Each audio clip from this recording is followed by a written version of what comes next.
पाकिस्तान और भारत एक बार फिर मध्य मुकाबिल। कौमी एथलीट अरशद नदीम आज वर्ल्ड एथलेटिक्स चैंपियनशिप में मध्य मुकाबिल आएंगे। टोक्यो में जेवलिन थ्रो का क्वालिफिकेशन राउंड पाकिस्तानी वक्त के मुताबिक 4:45 पर शुरू होगा और जेवलिन थ्रो मुकाबले का फाइनल 18 सितंबर को खेला जाएगा।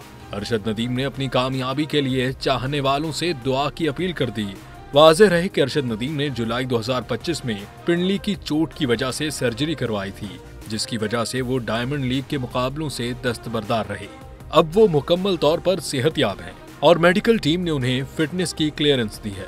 जेवलिन थ्रो के शोबे में आलमी नाम जैसे जर्मनी के जोलियान वेबर और दीगर शामिल हैं और क्वालिफाइंग में 84.50 मीटर की हद मुकर्रर है। इससे आगे फेंकने वाले बराह रास्त फाइनल में जाएंगे, वरना टॉप 12 कारकर्दगी रखने वाले खिलाड़ी मुंतखब होंगे।